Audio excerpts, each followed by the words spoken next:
What is up, everyone? Happy Saturday, April 1st of 2023, which means the first quarter of the year is a wrap, and we are into the second quarter of the year. We've also started spring over here in California. The sun is shining today for the first time in months, and it feels good to be able to experience a little bit of sunshine. Good morning to everyone popping on.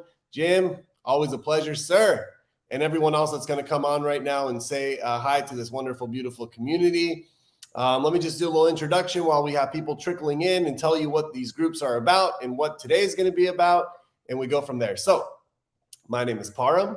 I am the weekly host of this education and support group that's on, Zoom, on Facebook, on YouTube. But starting next Tuesday, the 11th, I will also be doing a family support group for the locals here in Orange County. It would be every single Tuesday at 6:30 p.m. in person, and it's free.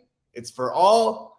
There is no requirement for membership. There is no sales pitch. There is no gimmick. It will be in our facility over there in Buckeye Recovery Network in Huntington Beach, California. I'll personally be doing all the process groups. So I look forward to meeting some people in person and providing support to the local community. So my name is Param. I have a master's degree in marriage and family therapy. I am a licensed advanced alcohol and drug counselor. I'm a high school basketball coach. I'm a teacher. I'm an educator. I'm also in recovery myself. So June 13th of 2008 is the day that I changed my life around, I like to call it. I went from living one version of self to another version of self, and it's been a beautiful journey along the way. And what these family education groups are, if you're new to this, is each week we come here, there's a pretty engaged and dynamic community that they ask questions, they leave really good, insightful feedback. A lot of them are either working in the field themselves, or they're just like you, people who have gone through the recovery process, whether as an individual, going through it firsthand, or a family member, which is pretty much the same process if you think about it. And let's see.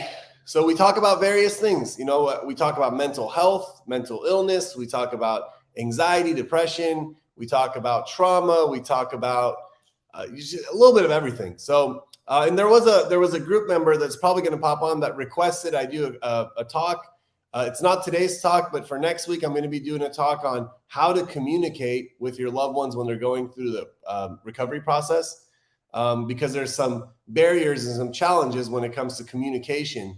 When one person is starting to, change their life around, and the other family members, the whole system changes. So I'm going to give some tips on communication in the recovery process and how we can overcome some barriers that we might be experiencing. So, and Jess, what's up? And by the way, if you want to know, so if you put a comment up like Jess did, and she's from YouTube, we'd be able to just pull it up. So, she's just saying shout out here to me, and welcome back, Jess. But if you have a question like, hey, you just said this, but I don't understand it, or what do I do about this? You just put it on the board, and I'll gladly put it up. If you're just saying hi, like my mom and dad over here, or Hossein or Jim, I could put them up too. So it's very interactive, or it can be very interactive. So today's a talk that I've only done one time in my life before. And I was going through some notes to see like, hey, what can I do to kind of, shake some stuff up? And I came across this talk and I really liked it. And I practiced it on the program participants this morning at Buckeye. So I feel I have a very nice grasp for it, and I'll be able to deliver a strong message today. So this talk is titled The 3 U's: past, present, and future. And the premise of this talk is I pose a question is, who are you? Who are you? And I know that's a deep question. I know that's a loaded question. I know there's thousands of answers for that simple question. Who are you? And today we're going to dive in and we're trying to figure it out. So let's just get into it. I'm going to start off with the past you. Okay. The past you. I want you all, after this talk, after we're done here in the next 30, 45 minutes, to be able to look at the past you under a different light. Look at the past you from a different perspective. Look at the past you with a little bit more compassion. You need to start becoming grateful for the past you. I know it's not good to give advice and telling people what they need to do and not need to do, but you need to be grateful for the past you. The past you has experienced a lot in life.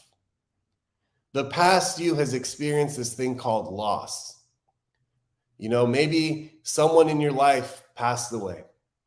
Maybe a certain type of upbringing or identity or culture or country is no longer there. Maybe you have experienced losses when it comes to finances or business or kind of the things in life that we find as, those little markers for success. Maybe you've lost a lot of that. Maybe you lost some of your character. Maybe you lost your values. Maybe you lost what's important to you. Maybe you lost sight of where you're headed. The past you has experienced a lot of pain, psychological pain, emotional pain, physical pain, spiritual pain. Maybe things were done to you that weren't fair at the time. Maybe things were done around you that weren't fair at the time. Maybe you experienced trauma in your life. Maybe there was some physical abuse in your life. Maybe there was psychological abuse, verbal abuse in your life. Maybe there was sexual abuse in your life. Maybe there was neglect. Maybe there was abandonment. I don't know what your story is. I don't know that, but I do know, working with human beings over a course of more than a decade, that all human beings have experienced what I'm talking to you about. And despite of all that, you've demonstrated this thing called resiliency, which means that, no matter what happens, I'm going to fight another day. No matter how difficult or challenging this is, I'm going to be able to stay strong. You've demonstrated this thing called courage.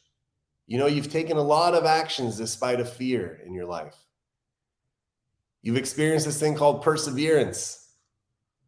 Perseverance is a very, very powerful thing. And when you look at that totality that I just shared right now, right? Be grateful for that.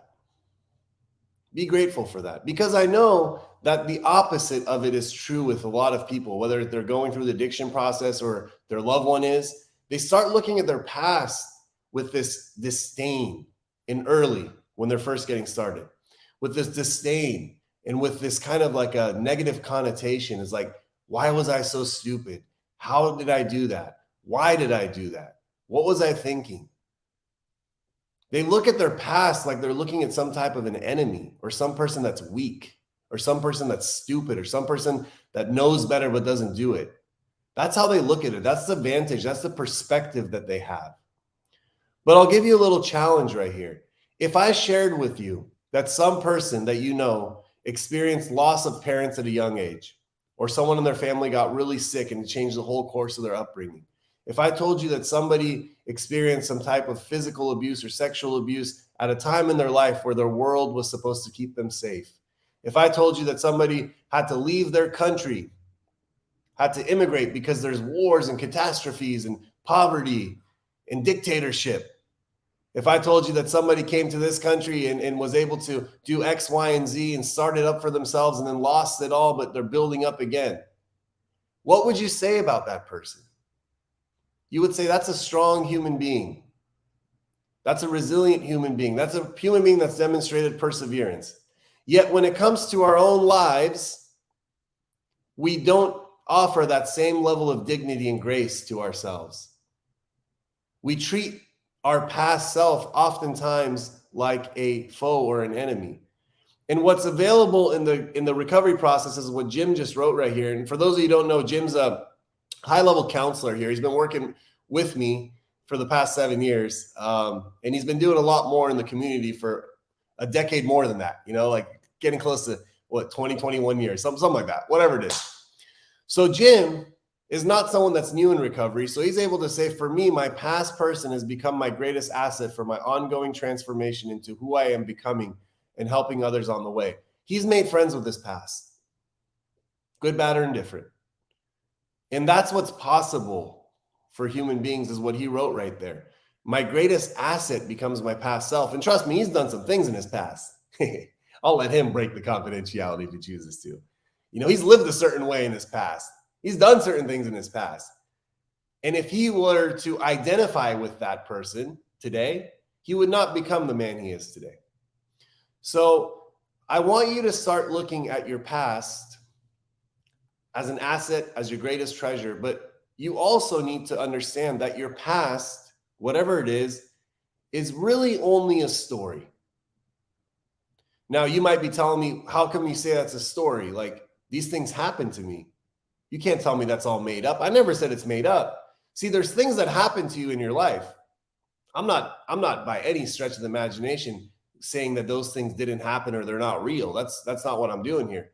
But what we do is, based on something happening to us, we start creating stories about who we are and what we believe. For example, if some kid's mom or dad left at a young age, all that happened was that human being walked out of life. That human being left. That's all that happened. One day they were there, one day they weren't there. The story that we tell ourselves about that event is that I'm unlovable, I was abandoned, I don't deserve love, my self-esteem is impacted. And what happens is we start to believe that story. And guess what happens? Every relationship, re-abandonment happens. Every relationship, low self-esteem shows up. Every relationship, lack of self-worth appears again. It's not because the person left. It's because of what we believed from them leaving is what did it. It's not because someone walked out the door 20 years ago. It's because for 20 years we thought when they walked out the door, that means I don't mean anything. And that's not true. That's a story. That's absolutely a story. So the past is just a story. And when you realize that it has no more power over you is the day that you start to make peace with it. For example, if I, let's say, went into my mom's purse or went into my dad's wallet when I was in the past, and I took something that wasn't mine. I took some money. I went in there. I went and took some belongings of theirs, right? I can say that I was a cheater, and I could say that I stole, and I could say that I was a thief. That's true. But today, if I live a life of integrity and honesty, and I'm not taking from people, I'm not going to believe that I'm a liar, cheater, and a thief, because I'm not, unless I choose to believe that story. Unless I choose to believe that story. So I encourage all of you. And by the way, MJ, what's up, man? You just wrote, man, I needed to hear this today. Sometimes we hear things when we need to hear them. And I'm glad today was the day for you. Keep doing what you do. I always tell you, keep shining. You're an inspiration. Your smile lights up a room. And if you're ever feeling like you're down and you're feeling low, just remember that whoever you are in your past is not the person that I've met. I've met nothing but an inspiration. I want you to know that. Tony Dupree, what's up from the Bay? We got that San Francisco weather out here, in case you miss it. It rains every day here. So I really, really need you to start looking at your past and to start looking at it through a lens of compassion. And we'll talk about what that looks like in a second. So the next you is the present you. The you in the current present moment, like right here, right now. My question that I pose is, how well do you know yourself? If the present you is all that exists, because the past is a story and the future is the future, may or may not happen. If the present you is all that exists, how well do you know the present you? So if you go stand in a mirror after this talk, during this talk, I don't care, and you look at yourself and you look at your face and you look at your eyes and you look at, the reflection, how well do you know that person looking back at you? How well do you know what that person needs, what that person craves, what that person wants, where that person's headed? How are they going to get there? How well do you know all the answers to those?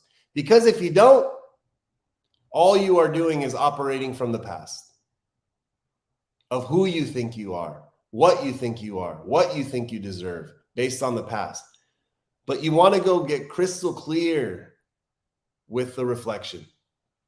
And guess what? You might not like what you see. That's okay. Get honest with that moment. What don't you like about what you see?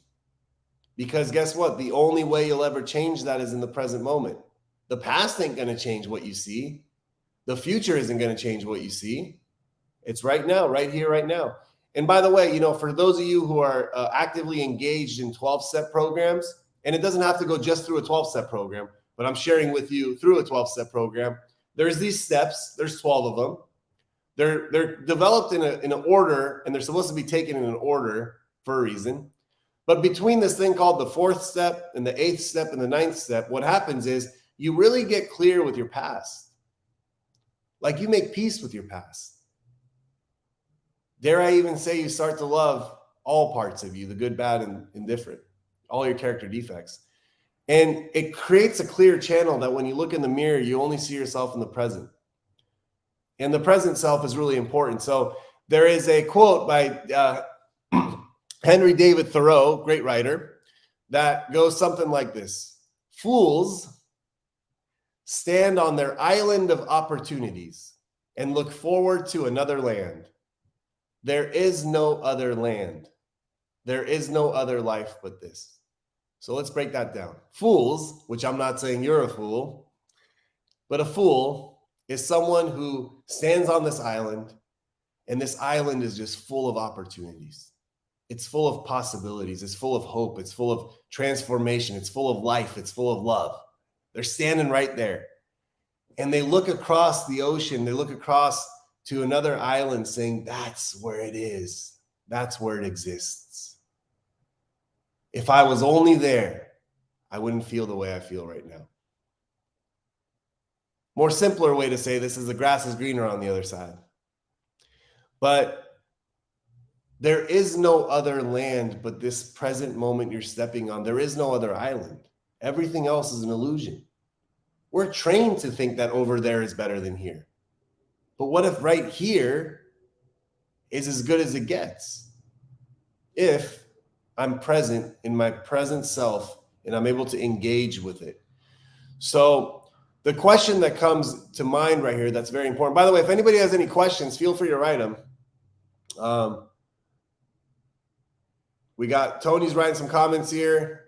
If you want your head greener, try watering it. Yeah, it's for sure. Water your own grass. It gets just as green. And Tony, you missed the OC weather. I'm telling you, man, we got that Seattle weather here right now. It's thank God there's a sun out today. Water your grass you're standing on. These are all different ways of sharing what I just shared right now. So what happens here is, what are you doing today to set yourself up for tomorrow? Because I'm going to give you a cold, hard fact. You ready for this? I told this to our program participants. I looked directly in the camera and I said it with passion, that if you think tomorrow will get better without doing something today, you are delusional. If you think that somehow your tomorrow, next week, next month, next year is going to magically change without you changing, it will never happen. Ever. I know you want to believe that, hey, you know what? As long as I'm a good person, then good things are going to happen. Maybe. I know a lot of good people that good things don't happen to them.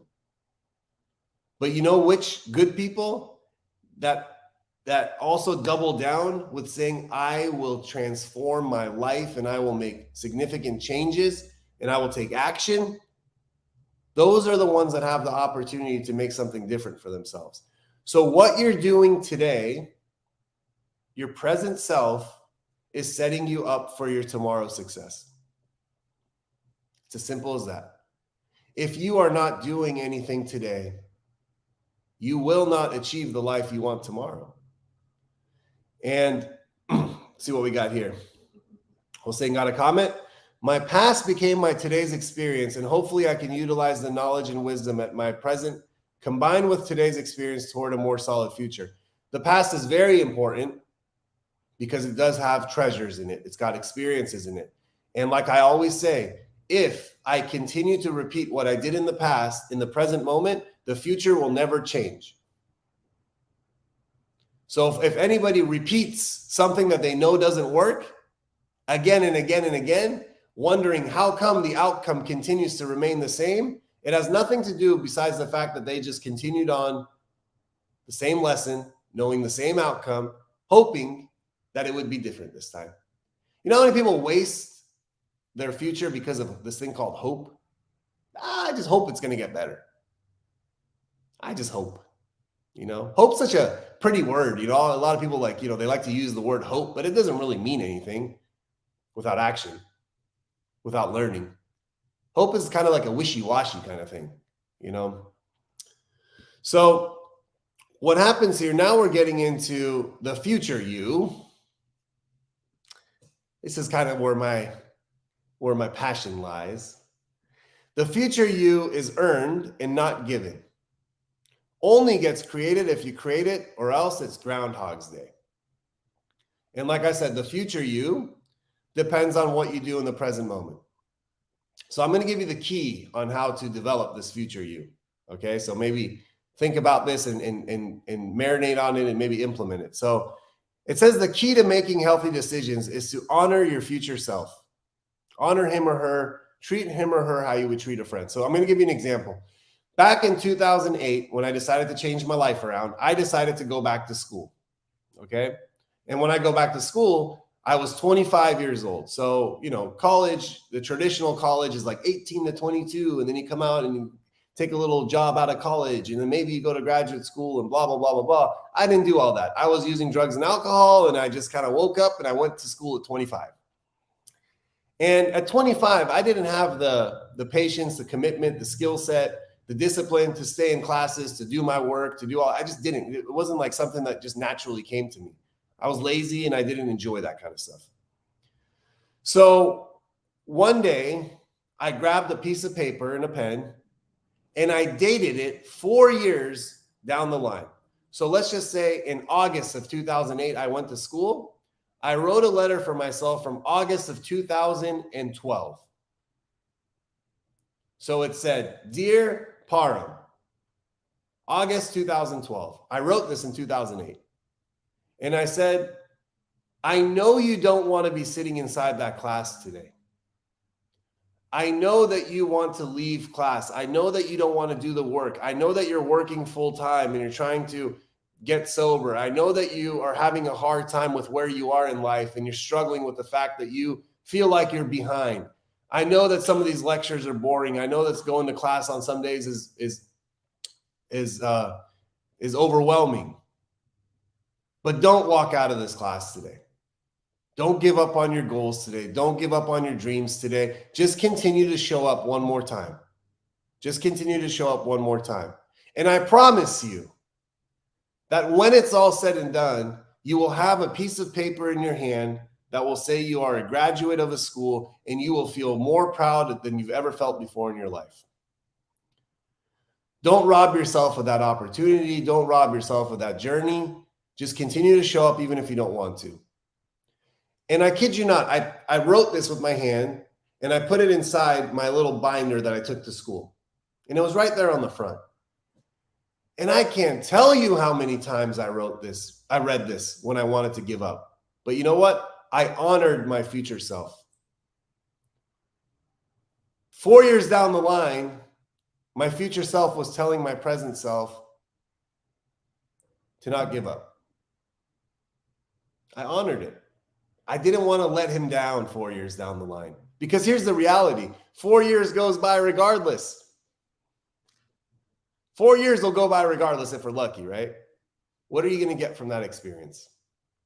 And honoring your future self is such a powerful way to be able to get through the challenges and the struggles and the anxiety and the fear and the negative experience of today. When you know that your future self is counting on you, is depending on you, is hoping for you to not give up. And the next one I have here is you got to be able to, okay, and when we go to the first one, you got to have a little bit of compassion for yourself. All parts of yourself. Your past self, have a little compassion. Okay, you made some mistakes. Who cares? You should have done something differently, but you didn't. Who cares? You said something that you want to take back. And now you're embarrassed and you're ashamed. Who cares? In the present version, make right of all that stuff. Find out why you did what you did and make a commitment not to do it anymore. Find out why you said what you said and make a commitment not to do it anymore. And maybe even own up and acknowledge your shortcoming as a human being and say, I'm freaking sorry. I'm working on myself. I'm not going to do this anymore, because in the future, I want to be known as somebody who speaks with kindness and love and compassion. In the future, I want to be someone that makes good decisions and doesn't have all this guilt and shame and doubt and all that kind of stuff that we experience. And you got to give compassion to yourself the way you would to another person. For example, I said this to the program participants. By the way, for family members who think that someone who uses drugs and alcohol is like super selfish and they don't care about other people, I want to get rid of potentially a false thought that you might have. That's the furthest thing from the truth. People who use substances are oftentimes the most sensitive, oftentimes the most empathic, oftentimes the most just like they're like raw nerves. When they do things that hurts the people they love, they feel that dearly. They feel it so much that they don't know what to do with it, that they suppress it, and it appears that they don't care. It appears that they don't care, but they care. So what happens is you got to have a little compassion, a little bit of compassion for your past, your present, and your future. Like, here's the thing right here. Oh, what's up, Cheryl? I will listen to replay. Yeah, feel free to share it with whoever you want to. I'm in Tennessee. Just joining today. Happy you're in Tennessee. Looking forward to seeing you in person. So CJ in the house. What's up, CJ? Self-compassion by Kristen Neff. Yeah, self-compassion is a very, very, very, very powerful thing, because I'll tell you this. Let's say a child, okay, because all human beings have this ability to kind of take off their ego and pride when it comes to children. Imagine a child has experienced some type of loss, pain, trauma, and you're an adult, and you see that child and you know what they've been through. And now that child makes a few mistakes or doesn't know how to deal with their emotions. Do you go up to that kid and say, like, let's say the kid's 10 years old, what the F is wrong with you? How are you so stupid? You know better. Does anybody do that? Majority of people don't do that. Yet, we do that exact same thing to ourselves, not knowing that the parts of us that are doing those things, the parts of us that are saying those things, the parts of us that are acting out those ways are the same little wounded person inside of us. Like, if you experience a lot of pain and trauma in your adolescence and you're an adult now and it's showing up in relationships, it's not the adult in you that's doing that. It's this wounded self in the past that you haven't forgiven, that you haven't acknowledged, that you haven't given it a chance to heal. They're the one acting out. But then what do? We tell ourselves as the adult, you're so stupid, you're so dumb, you should have known better. Once you learn how to not separate those two things and see them all in one and have some compassion, some powerful thing happens. Eileen, what's the wisdom of the day? Your past self not only can give you perspective into your present and future self, it also gives you validity when you share with others going through some of the same issues. You have been there and can identify. I mean, that's all what humanity is about. That's what it's all about, because for someone, when you got a loved one in your family, whether it's your child or your grandkid or your spouse or your sibling, and you know what it's like to have lonely nights of feeling powerless and feeling scared and feeling lost and feeling like, what did I do wrong? Where did I go wrong? When you sit in that feeling, it's probably one of the loneliest places a human being can be. It genuinely is.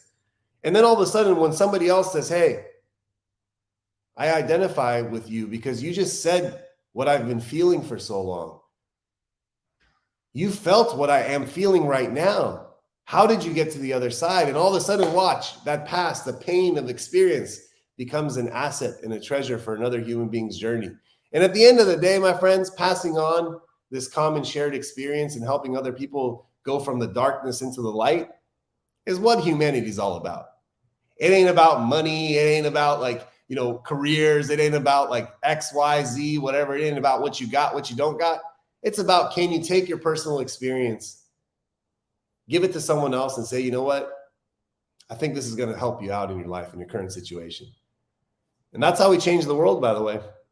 I've been on record saying that one thing I take pride on that we do over there at Buckeye Recovery Network or other places that are like us, we change the world. And I've said this before, and people will be like, what do you mean you're changing the world? What are you doing for hunger in Africa? Or what are you doing for poverty in the United States? Well, I don't know. The world's a really big place. But if there's a mom or a dad or a spouse or a sibling sleeping somewhere else in peace because their loved one is starting to taste the transformation, guess what? The world of that person has changed. That person that's sleeping in peace, their world changed. I don't know. That's called changing the world, right? So I believe in that. I believe we're changing the world by doing these kind of things. And so if you have some issues with your past self, please forgive him or her. They were young. They were inexperienced. They didn't know any better. They were doing the best they could with what they knew at the time. How could you not forgive that person? You want to go back and say, hey, you should have done it this way, you should have done it that way? Well, they didn't. So you're never going to forgive them? I mean, forgiveness is the highest attribute we could do here, my friends. And so you did the best with what you could and what you knew at the time. That's wonderful. But here's the kicker to this, okay? Now that you know better, based on that past experience, like you guys are talking about, the perspective that you get and the insight, the knowledge, the wisdom, the lessons, now that you know better, here's the challenge. You got to do better. You can't know better and keep doing the same thing. That just shows me you don't want to change. But now that you know better, you got to do better. And forgive yourself the way that others have forgiven you. Many times people that go through the recovery, transformation, healing process, people around them, they root around them, they gather around them, they start forgiving them. I forgive you, son. I forgive you, daughter. I forgive you, husband, wife, daughter, like mom, dad, I forgive you. But the person just won't do it. They won't forgive themselves. It's like, bro, put your ego down. Put your pride away. If the world that you've harmed and hurt is saying we forgive you, like, why do you not forgive yourself? Because people like to stay in that story. People like to stay in that story of themselves that think they're a certain way when there's no truth to it. And thank you for accepting the challenge, Jim. I like it when people accept challenges. Couple things here. I got, to go here. Oh, let's see here. Cataline, let's help you here. It doesn't need to be. Okay. So Cataline, which is someone that's in the recovery world, doing really well, highly intelligent, highly intellectual, educated, experienced, cultured, a good person all around, is saying, for me, self-forgiveness seems to be a long process. I'm telling you this, it doesn't need to be. And I'm not minimizing it. I'm not dumbing it down. I'm not saying it's super easy when it's not. I'm not doing all that kind of, you know me better than that. But I'm telling you, the fact that you believe what you wrote right there doesn't need to be the truth. It doesn't need to be a long process. You can grab all of the things that you still don't like about yourself, all the things that you've yet to forgive about yourself, all the things that you think about your past and you're like, all that kind of stuff. Grab it and write it and write it and write it and write it and write it and write it and write it and write it and write it until your hand starts to cramp up and hurt, until you run out of paper, until your ink goes dry on your pen. Then go up somewhere on a hike. Go read it to the sky. Go read it to the stars. Go read it to the plants. Go read it to the bushes. Read it as many times as you want to get it out of your system. As many times as you want. And then maybe take the same piece of paper down, and when you're all done with it, go somewhere that's safe, obviously not in the hiking trails. Grab a torch, grab a fire, grab a lighter, light that on fire and watch it burn. And after all that, if you can't let it go, if you can't forgive yourself, then that's on you. And I'm sorry I'm coming so direct with you, because I believe that forgiveness is a possibility in your life. People around you, I promise you, have forgiven you. Like, why don't you just extend that same dignity and grace to yourself? Because here's the thing, you're living a life that's different now, and you've been living it differently for a while now. You've been living it differently for a while now. Now, if you want to say, you know what, it's a long process, I still need some time to make, right the past, just set a timer for yourself and say, after that day, man, it's done. Because what happens is when we don't forgive ourselves and we go on this long process, like what I'm trying to say here is maybe point A to point B is shorter than you think. Maybe you go on this like on this journey and it seems like a long process. It doesn't need to be. It doesn't need to be, Cataline. And hopefully that, thank you for being so big for me to go directly at you. But I can't, when someone writes something like that and I've seen what they're capable of, I've seen their heart, I've seen their soul, I've seen their brain, I've seen their kindness, I've seen their contribution to the world, to society. I've seen all those things you do, and you can't forgive yourself. I can't buy that. Okay, I can't buy that. So hopefully that was enough to inspire you to kind of look a little bit deeper. And I wouldn't say this to you when you were like, first 30 days into this process. You know me, I understand it takes the time, but you've gotten there. You've gotten there. Thank you. I don't mind you coming hard down on me. I need it. Yeah, we all do. I need it too sometimes. I need someone to sometimes look me in the eye and say, snap the hell out of it. So I just, that's a story. That forgiveness is for you is this long process. It's a story. There's no fact. There's no truth. There's no objectiveness to that. There just isn't. Sometimes we like to be a little harder on ourselves than we need to be. Mahvash Alami, great job, Param. Thank you. I do this every week. Forgiveness is a powerful tool. Man, Cataline, like this, like Tony, for example, here, he's been able to forgive himself for a lot of things in life. And he's one hope that I have, if Tony could do it, we could all do it, because it's not a rough one, but he's just the most kindest, sweetest, coolest guy, despite of his past. Okay.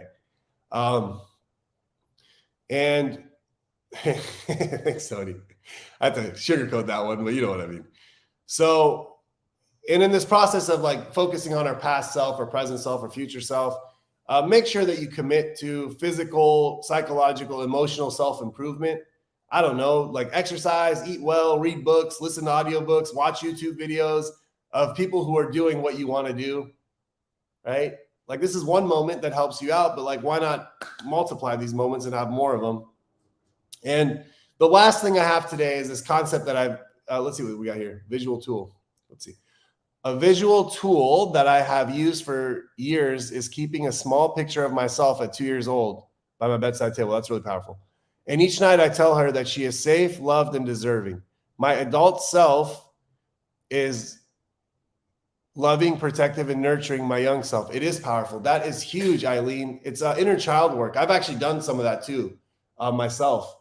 The way that I did it, which is very similar to what you're saying, I'll teach you right now. So I visualized a time in my life that was challenging for me. It was around 10 years old.